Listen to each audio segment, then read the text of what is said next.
أعوذ بالله من الشيطان الرجيم بسم الله الرحمن الرحيم. Dear friends, welcome to Idea Foundation Forum. Today in lecture 263, our focus will be on the Qur'an and oxygen-carbon cycles. Oxygen and carbon cycles. As the 20th issue under the Qur'an and modern sciences.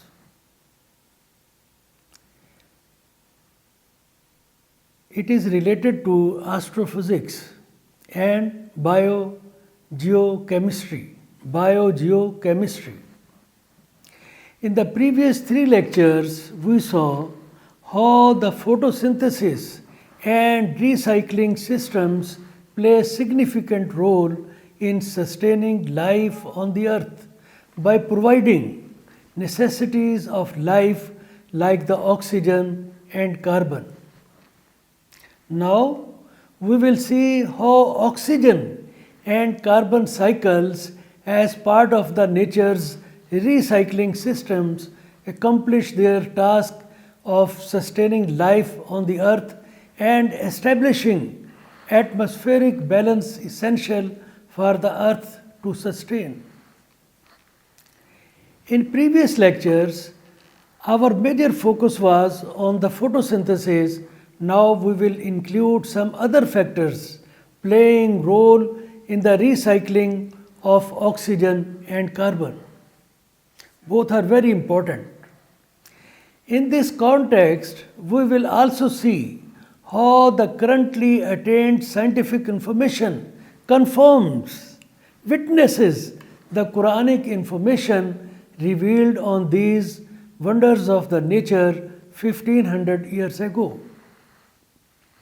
So, dear friends, previously we noticed that the recycling systems were necessitated because distribution of the elements of matter among the universe, atmosphere and earth happened to be grossly uneven to the needs of human, animal and plant life.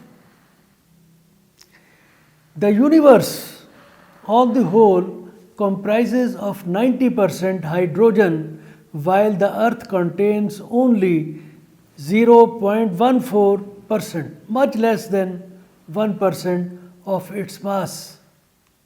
Whereas the human body requires hydrogen around 10% of its total mass. Just imagine. Oxygen makes up 29.5% of the earth, whole earth, on overall basis, all inclusive, the surface and the core of the earth, while human need is 61% of its body. Carbon is 23% of human body. How much? 23%, while its native availability on the earth is about 0.1% of the earth mass. These are the unevenness. Thus, the divine order has established the recycling systems to redress these imbalances, these unevenness.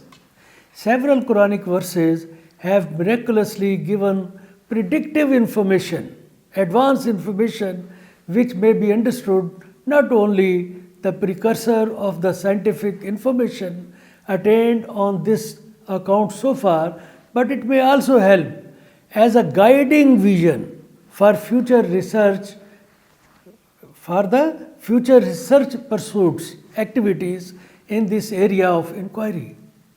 However, in view of time constraint, we may focus on some of these ayat or Quranic references. Ayat 2 of Surah Saba and Ayat 4 of Surah Al-Hadid reveal the Quranic information on the recycling systems in the words. Listen, the common message of the 2 verses. Allah knows what penetrates into the earth and what emerges from it, from the earth, and what descends from the heaven and what ascends therein, what comes from the sky, from the heavens to the earth, and what goes up from the earth. Likewise, ayat 11 and 12 of Surah At-Tariq further elaborate the recycling system in the words. Listen, I swear, Allah says, I swear, Allah swear by heaven, which returns whatsoever returns from the heaven, and the earth which splits and grow. Very deep meanings. Here, Vassama izatir raj'i. The first ayat, Vassama izatir raj'i, refers to the heaven that establishes recurring and recycling systems, and the second ayat, Val arzi zat sad'i, indicates their impact on the plant and biological life of the plants and human beings. Ayat 5 of Surah Al-Jasiyah describes how photosynthesis is related to alternation of night and day or darkness and sunshine. Note the words I am translating. And in the alternation of night and day, and in what Allah sends down from the sky of provisions and gives life thereby to the earth after its lifelessness, and in Allah's directing of the winds are signs for a people who reason, who use their mind. It is very important to apply your mind as Muslim, because this is the direction of the Qur'an, of Allah. In the photosynthesis process, sunlight provides the energy that causes a chemical reaction to split water into hydrogen and oxygen. Water into hydrogen and oxygen. And then carbon dioxide splits into oxygen and carbon, providing energy-rich carbohydrates to fuel the plant's metabolism, to keep the plants growing. Then the plants provide their hard-earned carbon, which they have, collected from the process of photosynthesis.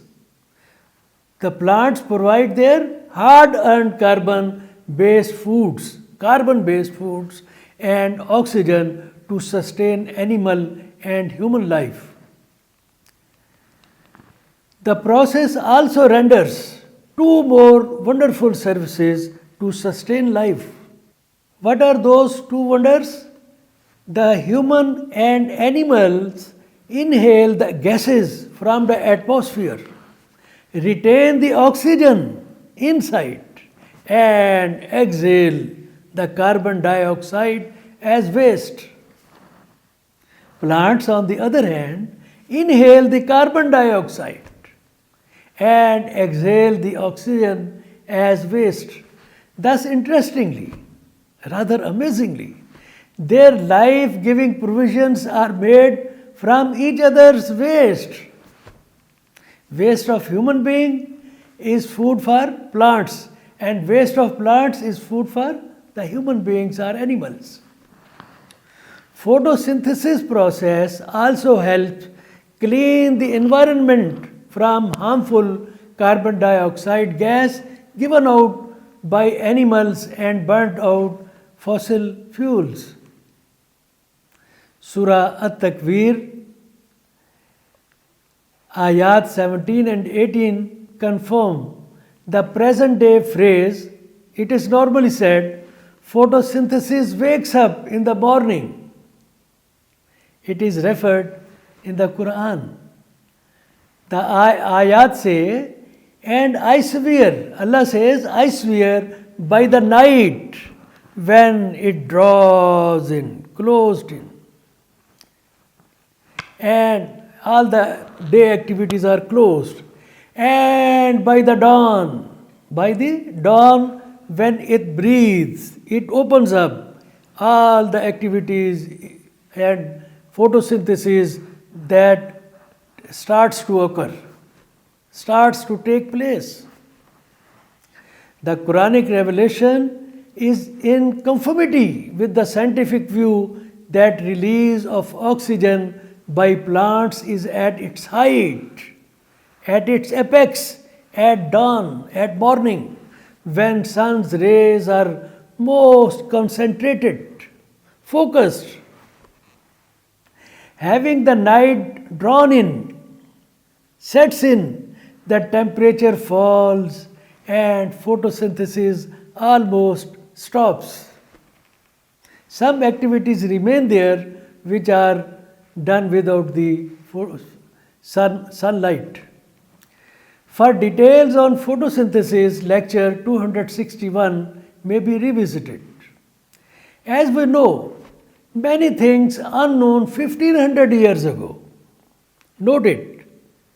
Many things unknown 1500 years ago are known now. Likewise, many things unknown today may become known tomorrow as human intellect grows with time.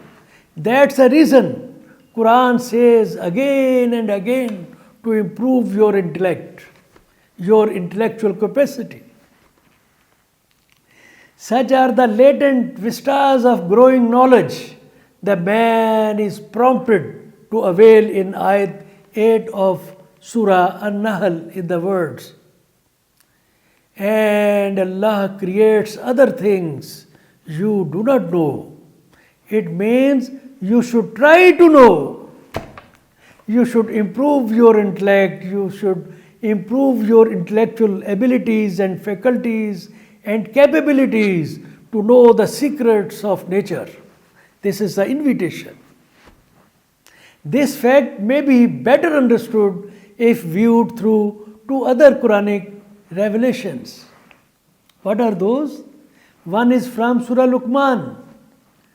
The ayat 20 says, "Do you not see that Allah has made subject to you whatever is in the heavens and whatever is in the earth, and adequately bestowed upon you, graced you, His favors, both apparent, known, and unapparent, which are not known."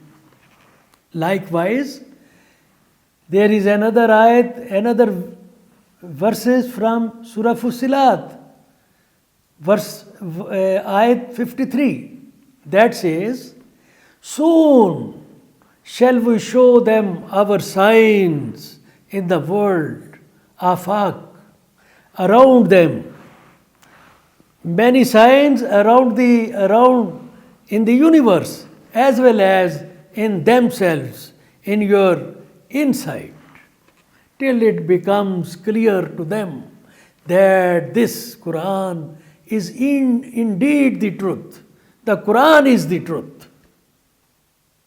So, dear friends, some more scientific information may be seen confirming the truth of recycling systems revealed in the Quran. We just mentioned how photosynthesis manages carbon for animal life and how animals return carbon dioxide to the atmosphere. It constitutes the short-term carbon cycle. The long-term carbon cycle takes place when plants are kept buried in the earth over millions of years. They turn into hydrocarbons. Hydrocarbons are fossil fuels like oil, gas, and coal, which are then get burnt, causing addition of carbon dioxide to the atmosphere. That carbon dioxide is returned back to atmosphere. As we noticed, oxygen makes up 29.5% of the Earth's mass. It's very important. The total share of the Earth mass is 29.5%, while the human being, need is 61% of its body. There is a difference, 61% and the available on the earth. We also noticed that this shortfall is partially managed by photosynthesis. Since oxygen is supplied to the earth from multiple sources, more than one sources, and it also has multiple uses. Its movement involves biogeochemical cycle. Biogeochemical cycle. It describes the flow of oxygen. 3 means it describes the flow of oxygen through the Earth's lithosphere, Earth's crust, surface. Biosphere. What is biosphere? Plants and animals. And third is atmosphere, above the earth. Thus, firstly, lithosphere means land and water is the largest reserve of oxygen, but not sufficient for life to exist. It is a big, major, largest, source, but it is not sufficient because we need 61%. Then what is second source? So secondly, partly this shortfall of oxygen is met from biosphere, or the living ecosystem where respiration and photosynthesis play their role. Photosynthesis adds to the Earth's reservoirs of oxygen by splitting carbon dioxide into carbon and oxygen, and water into hydrogen and oxygen, as we discussed in detail in lectures 257 and 259. And what is the third? Third important contribution is by way of photodissociation. This is new thing. By way of photodissociation. What is photodissociation? It is a chemical reaction between the energy from sunshine or sunlight and atmospheric water vapors. There are water vapors in the atmosphere. When these water vapors receive the sunlight, there is a chemical reaction which leads to produce oxygen. This is the third, source. The production of molecular oxygen can also result from the ozone layer being depleted by other substances. So, dear friends, the oxygen cycle, which is a biogeochemical cycle, is crucial for maintaining the desired equilibrium of oxygen in the atmosphere and as key driver behind life's occurrence on the earth. Therefore, for the life to sustain, to give life, sustainable, it is imperative, it is essential that the oxygen level on the earth be kept constant, which the oxygen cycle serves to accomplish. Oxygen cycle is so important. Oxygen is essential for the process of combustion and decomposition too. The volume of 20.9% oxygen sets the atmospheric equilibrium, which is maintained by photolysis. What is photolysis? It is also called photodissociation. What is that? we have discussed already. The process of photolysis also sets the ozone cycle. The ultraviolet rays of sunlight decompose oxygen molecules. Oxygen molecules are decomposed by the sunlight into atomic oxygen, subatomic particles. The remaining molecules are subsequently recombined with free oxygen to form ozone layer, which is very important.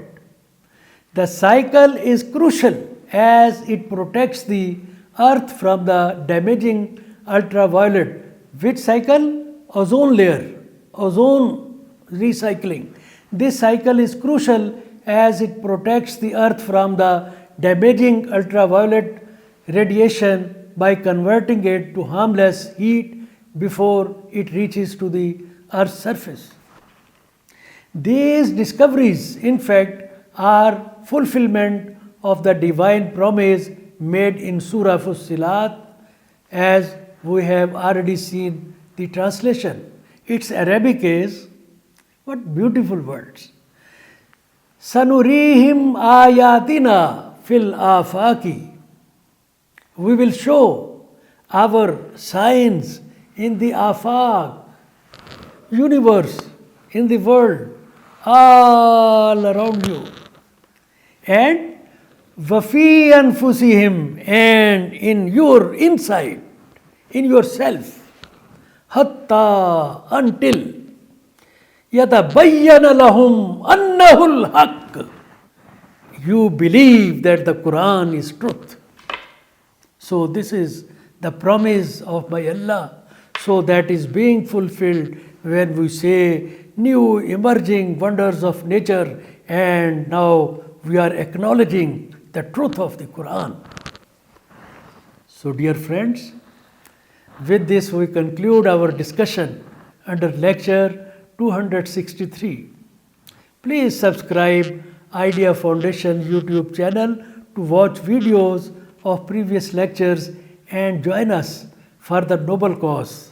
Thank you friends for participation. Allah Hafiz.